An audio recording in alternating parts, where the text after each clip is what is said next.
ನಮಸ್ಕಾರ, ರಿಪಬ್ಲಿಕ್ ಕನ್ನಡ ನ್ಯೂಸ್ಗೆ ಸ್ವಾಗತ. ನಾನು ಶ್ರೀಪಾದ್ ಪಾಟೀಲ್. ಸಿಎಂ ಸಿದ್ದರಾಮಯ್ಯಗೆ ಮೂಡ ಹಗರಣ ಉರುಳಾಗ್ತಾ ಇದೆ. ಈಗಾಗಲೇ ರಾಜ್ಯಪಾಲರು ತೆಗೆದುಕೊಂಡಂತಹ ನಡೆ ಸರ್ಕಾರಕ್ಕೆ ಮಗ್ಗಲ ಮುಳ್ಳಾಗಿದೆ. ರಾಜ್ಯಪಾಲರ ನಡೆಗೆ ರಾಜ್ಯ ಸರ್ಕಾರ ಗುಡುಗಿದೆ. ಮುಖ್ಯಮಂತ್ರಿ ಸಿದ್ದರಾಮಯ್ಯ ಅವರು ಅಜ್ಞಾತ ಸ್ಥಳಕ್ಕೆ ತೆರಳಿದ್ದಾರೆ. ಸಿದ್ದರಾಮಯ್ಯ ಅವರಿಗೆ ಸದ್ಯಕ್ಕೆ ಆಗ್ತಾ ಇರುವಂತಹ ಬೆಳವಣಿಗೆ ಕ್ಷಣ ಕ್ಷಣಕ್ಕೂ ಟೆನ್ಷನ್ ಅನ್ನ ಜಾಸ್ತಿ ಮಾಡ್ತಾ ಇದೆ. ಯಾಕಂದ್ರೆ ಪ್ರಾಸಿಕ್ಯೂಷನ್ಗೆ ಅವಕಾಶ ಕೊಟ್ಟುಬಿಟ್ರೆ ಮುಖ್ಯಮಂತ್ರಿಗಳು ರಾಜೀನಾಮೆ ಸಲ್ಲಿಸುವಷ್ಟರ ಮಟ್ಟಿಗೆ ಬೆಳವಣಿಗೆ ಆಗ್ಬಹುದು. ನೈತಿಕತೆ ಆಧಾರದ ಮೇಲೆ, ಇನ್ವೆಸ್ಟಿಗೇಷನ್ ಆಧಾರದ ಮೇಲೆ ರಾಜೀನಾಮೆ ಕೊಡುವ ಸಾಧ್ಯತೆ ಇರುತ್ತೆ. ಹೀಗಾಗಿ ಅವರ ಕುರ್ಚಿಯನ್ನ ಗಟ್ಟಿ ಮಾಡಿಕೊಳ್ಳೋದೇ ಈಗ ಸಿದ್ದರಾಮಯ್ಯ ಅವರಿಗೆ ಸವಾಲಾಗಿದೆ.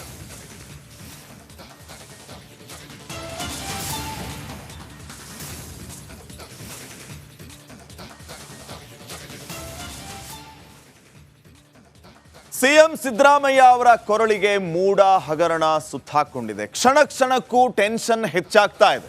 ಈಗಾಗಲೇ ಸಿಎಂ ಸಿದ್ದರಾಮಯ್ಯ ಇದರಿಂದ ಪಾರಾಗೋದು ಹೇಗೆ ಅಂತ ಎಲ್ಲ ರೀತಿಯಿಂದನೂ ವಿಚಾರ ಮಾಡ್ತಾ ಇದ್ರೆ, ಮತ್ತೊಂದು ಕಡೆ ಪ್ರಾಸಿಕ್ಯೂಷನ್ಗೆ ಕೊಟ್ಟು ಬಿಟ್ರೆ ಏನಾಗಬಹುದು ಅನ್ನೋಂಥ ಆತಂಕವೂ ಕೂಡ ಹೆಚ್ಚಾಗ್ತಾ ಇದೆ. ಹಾಗಿದ್ರೆ ಈ ಮೂಡ ಹಗರಣ ಸದ್ಯಕ್ಕೆ ಯಾವ ಹಂತಕ್ಕೆ ಬಂದು ನಿಂತಿದೆ?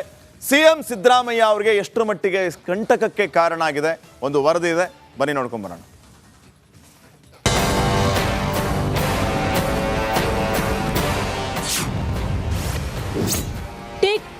Take prosecution box. ಸಿದ್ದರಾಮಯ್ಯಗೆ ಕ್ಷಣ ಕ್ಷಣಕ್ಕೂ ಹೆಚ್ಚಿದ ಟೆನ್ಷನ್. ಮೂಡ ಹಗರಣದಲ್ಲಿ ಸಿಲುಕಿರುವ ಸಿಎಂ ಸಿದ್ದರಾಮಯ್ಯಗೆ ನೆಮ್ಮದಿಯೇ ಇಲ್ಲದಂತಾಗಿದೆ. ದೋಸ್ತಿ ನಾಯಕರು ಮೂಡ ವಿಚಾರವಾಗಿ ಮೇಲಿಂದ ಮೇಲೆ ವಾಗ್ಬಾಣ ಬಿಡ್ತಾ ಇದ್ದು ಮುಖ್ಯಮಂತ್ರಿಗೆ ಕ್ಷಣ ಕ್ಷಣಕ್ಕೂ ಆತಂಕ ಹೆಚ್ಚಾಗಿದೆ. ಕಾಂಗ್ರೆಸ್ ಸರ್ಕಾರಕ್ಕೆ ಡ್ಯಾಮೇಜ್ ಆಯಿತು ಅನ್ನೋ ಮುನ್ಸೂಚನೆ ಸಿಕ್ಕ ಬೆನ್ನಲ್ಲೇ ಸಿದ್ದರಾಮಯ್ಯ ಬ್ರೇಕ್ಫಾಸ್ಟ್ ಮೀಟಿಂಗ್ ನಡೆಸಿದ್ರು. ವಿಪಕ್ಷಗಳ ವಿರುದ್ಧ ರಣತಂತ್ರ ರೂಪಿಸುವುದಕ್ಕೆ ಸಂಪುಟ ಸಹೋದ್ಯೋಗಿಗಳ ಜೊತೆ ಉಪಹಾರ ಕೂಟ ಮಾಡಿದ್ರು. ಕುರ್ಚಿ ಉಳಿಸಿಕೊಳ್ಳುವ ಬಗ್ಗೆ ಚರ್ಚೆ ನಡೆಸಿದ್ರು. ಹಾಗಾದ್ರೆ ಬ್ರೇಕ್ಫಾಸ್ಟ್ ಮೀಟಿಂಗ್ನ ಹೈಲೈಟ್ಸ್ ಏನು ಅಂತ ನೋಡೋದಾದ್ರೆ, ಹಗರಣದ ಬಗ್ಗೆ ಮತ್ತೆ ವರದಿ ಕೇಳಿರುವ ರಾಜ್ಯಪಾಲರು, ಮುಂದಿನ ಕಾನೂನು ಹೋರಾಟದ ಬಗ್ಗೆ ಚರ್ಚೆ, ಬಿಜೆಪಿ ತಂತ್ರಕ್ಕೆ ಪ್ರತಿತಂತ್ರ ರೂಪಿಸುವ ಬಗ್ಗೆ ಮಾತುಕತೆ ನಡೆದಿದೆ, ಬಿಜೆಪಿ ನಾಯಕರ ಪಾದಯಾತ್ರೆ ಹೇಗೆ ಮಟ್ಟ ಹಾಕಬೇಕು ಅನ್ನೋ ಬಗ್ಗೆ ಚರ್ಚೆ, ಅವರ ಹಗರಣಗಳ ಪಟ್ಟಿ ಮಾಡುವ ಬಗ್ಗೆಯೂ ಚರ್ಚೆ ನಡೆದಿದೆ. ಪ್ರಾಸಿಕ್ಯೂಷನ್ ರದ್ದು ಕೋರಿ ಹೈಕೋರ್ಟ್ ಮೆಟ್ಟಿಲೇರುವ ಸಾಧ್ಯತೆ ಇದೆ. ಮುಂದಿನ ಕಾನೂನು ಹೋರಾಟದ ಬಗ್ಗೆ ವಕೀಲರ ಜೊತೆ ಚರ್ಚೆ ನಡೆಸುವ ಬಗ್ಗೆ ಮಾತುಕತೆ ನಡೆದಿದೆ. ಇದೇ ಮೊದಲ ಬಾರಿಗೆ ಸಿಎಂ ಅನುಪಸ್ಥಿತಿಯಲ್ಲಿ ಸಂಪುಟ ಸಭೆ ನಡೆಯಿತು. ಮೂಡ ಹಗರಣದ ಸುಳಿಯಲ್ಲಿ ಸಿಲುಕಿ ಒದ್ದಾಡ್ತಾ ಇರುವ ಸಿಎಂ ಸಂಪುಟ ಸಭೆಯಿಂದ ದೂರ ಉಳಿದ್ರು. ಸಿಎಂ ವಿರುದ್ಧ ಆರೋಪದ ಹಿನ್ನೆಲೆ ರಾಜ್ಯಪಾಲರ ವಿರುದ್ಧ ನಿರ್ಣಯ ಕೈಗೊಳ್ಳುವ ಬಗ್ಗೆ ಸಂಪುಟ ಸಭೆ ನಡೆಸಲಾಯಿತು. ಸಿಎಂ ಅವರೇ ಮೂಡ ಹಗರಣದಲ್ಲಿ ಸೈಟ್ ಪಡೆದಿರುವುದಾಗಿ ಒಪ್ಪಿಕೊಂಡಿದ್ದಾರೆ. ಅಪ್ಲಿಕೇಶನ್ ಮೇಲೆ ರಾಜ್ಯಪಾಲರು ಕ್ರಮ ಕೈಗೊಳ್ತಾರೆ. ಸಿಎಂ ಬಿಟ್ಟು ಕ್ಯಾಬಿನೆಟ್ ಕರೆದಿದ್ದಾರೆ ಅಂದ್ರೆ ಸಿಎಂ ತಪ್ಪು ಮಾಡಿದ್ದಾರೆ ಅಂತ ಒಪ್ಪಿಕೊಂಡಿದ್ದಾರೆ ಅಂತಾಗುತ್ತೆ ಅಂತ ಆರ್ ಅಶೋಕ್ ಹೇಳಿದ್ರು. ಸರ್ಕಾರ ಭಯಭೀತ ಆಗಿದ್ದಾರೆ. ಈಗ ಕಂಪ್ಲೇಂಟ್ ಕೊಟ್ಟಿರೋರು ಯಾರು ಬಿಜೆಪಿಯವರಲ್ಲ, ಜನತಾದಳದವರು ಅಲ್ಲ, ಅವರೊಬ್ಬ ಸಾಮಾಜಿಕ ಕಾರ್ಯಕರ್ತ. ಸದ್ಯ ಪ್ರಾಸಿಕ್ಯೂಷನ್ಗೆ ನೀಡಿದ್ರೆ ಏನ್ ಮಾಡಬೇಕು ಅಂತ ಸಿಎಂ ಚಿಂತಿಸ್ತಾ ಇದ್ದಾರೆ. ರಾಜ್ಯಪಾಲರು ಪ್ರಾಸಿಕ್ಯೂಷನ್ಗೆ ನೀಡ್ತಾರಾ ಇಲ್ವಾ ಕಾದು ನೋಡಬೇಕು. Vijay, political bureau, republic Kannada. ಮೈತ್ರಿ ಪಾದಯಾತ್ರೆಗೆ ಸಂಪೂರ್ಣ ಸೌಲಭ್ಯವನ್ನ ಕೊಡ್ತೀವಿ ಅಂತ ಹೇಳಿ ಡಿಸಿಎಂ ಡಿಕೆ ಶಿವಕುಮಾರ್ ಅವರು ಹೇಳಿದ್ದಾರೆ. ಸಂಪೂರ್ಣ ಬೆಂಬಲ ಕೊಡ್ತೀವಿ ಅನ್ನೋ ದಾಟಿಯಲ್ಲಿ ಹೇಳಿದಂಗಿದೆ ಇದು ಡಿಸಿಎಂ ಸಾಹೇಬರು. ಮೈತ್ರಿ ಪಾದಯಾತ್ರೆಗೆ, ಬಿಜೆಪಿ ಜೆಡಿಎಸ್ ಪಾದಯಾತ್ರೆಗೆ ನಾವು ಸಂಪೂರ್ಣವಾದ ಸೌಲಭ್ಯವನ್ನ ಕೊಡ್ತೀವಿ ಅಂತ ಹೇಳಿದ್ದಾರೆ. ನಮ್ಮ ಸರ್ಕಾರದಿಂದ ಯಾವುದೇ ರೀತಿಯ ಅಡ್ಡಿ ಇಲ್ಲ, ನಾವು ಅಡ್ಡಿ ಪಡಿಸೋದಿಲ್ಲ ಪಾದಯಾತ್ರೆಗೆ. ಆದರೆ ಬೆಂಗಳೂರಿನಲ್ಲಿ ಪಾದಯಾತ್ರೆಗೆ ಅವಕಾಶ ಇಲ್ಲ, ಕಾರಣ ಸುಪ್ರೀಂ ಕೋರ್ಟ್ನ ಆದೇಶ ಇರೋದ್ರಿಂದ ಈ ರೀತಿ ಕ್ರಮ. ಶನಿವಾರದಿಂದ ಪಾದಯಾತ್ರೆಗೆ ನಮ್ಮ ಅಭ್ಯಂತರ ಇಲ್ಲ ಅಂತ ಬೆಂಗಳೂರಿನಲ್ಲಿ ಡಿಸಿಎಂ ಡಿಕೆ ಶಿವಕುಮಾರ್ ಅವರು ಈ ಪಾದಯಾತ್ರೆ ವಿಚಾರಕ್ಕೆ ಸಂಬಂಧಪಟ್ಟಂತೆ ಪ್ರತಿಕ್ರಿಯೆ ನೀಡಿದ್ದಾರೆ.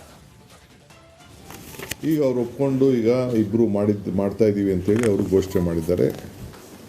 ನಮ್ಮದೇನು ಅಭ್ಯಂತರ ಇಲ್ಲ, ನಮ್ಮದು ಸ್ವಾಗತ.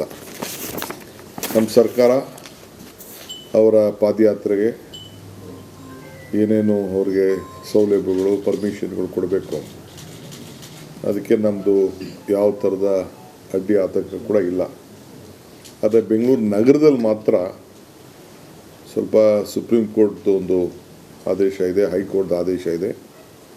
ಸಿಟಿ ಒಳಗಡೆ ಅವಕಾಶ ಕೊಡಬಾರ್ದು ಅನ್ನೋ ದೃಷ್ಟಿಯಿಂದ ಅದು ನಮ್ಮ ಹೋಮ್ ಮಿನಿಸ್ಟರ್ ಅವ್ರಿಗೆ ತಿಳಿಸಿದ್ದಾರೆ.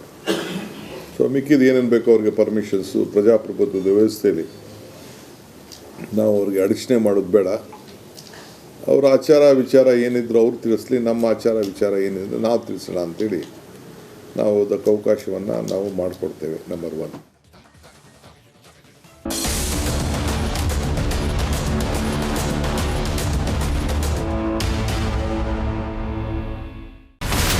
ಇಲ್ಲಿರುವಂತ ಈ ಒಂದು ಗುಡ್ಡ ಕುಸಿದ ಪರಿಣಾಮ ಯಾವ ರೀತಿಯಾಗಿತ್ತು ಅಂತಂದ್ರೆ ಗಂಗಾವಳಿ ನದಿ ಪಕ್ಕದಲ್ಲಿರುವಂತಹ ಉಳುವರೆನ್ನುವ ಗ್ರಾಮ ಸಂಪೂರ್ಣವಾಗಿ ಇವತ್ತು ನಾಶ ಆಗಿದೆ. ಮನೆ ಮಠ ಏನಿಲ್ಲ, ಎಲ್ಲ ಹೋಗ್ಬಿಟ್ಟಿದೆ. ಇವತ್ತು ರಿಪಬ್ಲಿಕ್ ಕನ್ನಡ ಮಾಡಿದಂತ ಒಂದು ವರದಿಯಿಂದಾಗಿ ಎಚ್ಚೆತ್ತುಕೊಳ್ಳುವಂತ ಕೆಲಸ ಸರ್ಕಾರ ಮಾಡಿದೆ, ಸಚಿವರು ಕೂಡ ಮಾಡಿದ್ದಾರೆ. 2 ಗಂಟೆಗೆ ಸುದ್ದಿ ಮೂಡಿಸಿದ್ದು 6 ಗಂಟೆಗೆ ಎಲ್ಲ ಸಚಿವರು ಮಿನಿಸ್ಟರ್ ಎಲ್ಲ ಬಂದು ಇಲ್ಲಿ ನೋಡೋಗಿದ್ದಾರೆ. ಎಲ್ಲಾ ಜನರಿಗೂ 1,20,000 ಮತ್ತೆ ಅವರಿಗೆ ಮನೆಗೆ 5 ಲಕ್ಷ. ಈ ಸುದ್ದಿಯನ್ನ ಎಲ್ಲ ಒಂದು ಅಧಿಕಾರಿಗಳಿಗೆ ಮೂಡಿಸಿದ್ದಕ್ಕಾಗಿ ರಿಪಬ್ಲಿಕ್ ಕನ್ನಡ ಟಿವಿಗೆ ಧನ್ಯವಾದ ಹೇಳಿ ಇಷ್ಟಪಡ್ತೇವೆ. ಮನೆನೂ ಕೊಡ್ತೇವೆ, ಮಕ್ಕಳ ಶಿಕ್ಷಣಕ್ಕೆ ತೊಂದರೆ ಆಗದೆ ಇದ್ದಂಗೆ ಹೆಲ್ಪ್ ಮಾಡ್ತೇವೆ. 1,20,000 ಮನೆ ಯಾರ್ದ್ರ ಡ್ಯಾಮೇಜ್ ಆಗಿದೆ ಅದನ್ನ ಕೊಡ್ತೀವಿ ಅಂತ ಒಪ್ಕೊಂಡಿದ್ದಾರೆ. ನಮ್ಮ ಕಷ್ಟಕ್ಕೆ ನೀವು ರಿಪಬ್ಲಿಕ್ ಕನ್ನಡದವರಾದಂತ ನೀವು ನೆರವಾಗಿರ್ತ ನಾವು ನಂಬಿದ್ದೇವೆ. ಅವರಿಗೆ ಸೂರನ್ನ ಕಲ್ಪಿಸಿಕೊಡೋವರೆಗೂ ಕೂಡ ರಿಪಬ್ಲಿಕ್ ಕನ್ನಡ ಅವರಿಗೆ ಧ್ವನಿಯಾಗಿ ನಿಲ್ಲುವಂತ ಕೆಲಸವನ್ನ ಮಾಡ್ತಾರೆ.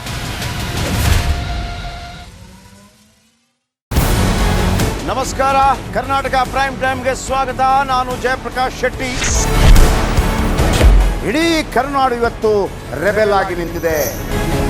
ಈ ಹಗರಣಗಳನ್ನು ಸದನದಲ್ಲಿ ಪ್ರಸ್ತಾಪ ಮಾಡಲು ಕೂಡ ಕಾಂಗ್ರೆಸ್ ಹಿಂದೇಟು ಹಾಕಿದ್ದೇಕೆ? ನಿಮ್ಗೆ ಸಂಬಳ ಅದಕ್ಕೆ, ನಿಮಗೆ ವಾಹನ ಅದಕ್ಕೆ, ನಿಮಗೆ ವೆಪನ್ ಅದಕ್ಕೆ, ನೀವು ಅದನ್ನು ಸೆರೆ ಹಿಡಿಬೇಕಾಗಿತ್ತು. ನೀವು ವಿದ್ಯುತ್ ಬರ ಇದೆ ಅಂತ ಹೇಳ್ತಾ ಇದ್ದೀರಿ, ಎಲ್ಲಿ ಬರ ಇದೆ ನೀವು ಹೇಳಬೇಕು. ಪಾಕಿಸ್ತಾನ್ ಆಕ್ಯುಪೈಡ್ ಕಾಶ್ಮೀರ್ ಅದು ಎಂದೆಂದಿಗೂ ನಮ್ಮದು. 40 ಮೆಷಿನ್ಗಳು ತಂದಿತ್ತು ನೋಟ್ ಎಣಿಸುವುದಕ್ಕೆ, ಅದೇ ಹಾಳಾಯಿತು. ಮಥುರಾದ ಗಲಾಟೆ ಇದೆಯಲ್ಲ, ಅದು ಸ್ಥಳೀಯವಾಗಿ ಕೂತು ಪರಿಹರಿಸಬಹುದಾದಂಥ ಕಾನೂನಿದೆ. ಗ್ಯಾರಂಟಿ ಯೋಜನೆಯಿಂದ ನಷ್ಟ ಆಗಿದೆ, ಲಾಭ ಆಗಿದೆ, ದಯವಿಟ್ಟು ಹೇಳಿ. Dawood Ibrahim most wanted criminal ಯಾವಾಗಾದ ಅಂದರೆ ಇಲ್ಲಿ ತನಕ ಭಾರತ ದೇಶದಲ್ಲಿ ಓರ್ವ ದಲಿತ ಪ್ರಧಾನಿಯಾದಂಥ ಇತಿಹಾಸವೇ ಇಲ್ಲ. ರಿಪಬ್ಲಿಕ್ ವರ್ಲ್ಡ್ ಆಪ್ ಇದು ಕೇವಲ ಅಪ್ಲಿಕೇಶನ್ ಅಲ್ಲ, ಸಮಗ್ರ ಸುದ್ದಿಗಳ ಸಂಪರ್ಕ ಮಾರ್ಗಕ್ಕೆ ಕ್ರಾಂತಿಕಾರಿ ಬದಲಾವಣೆ.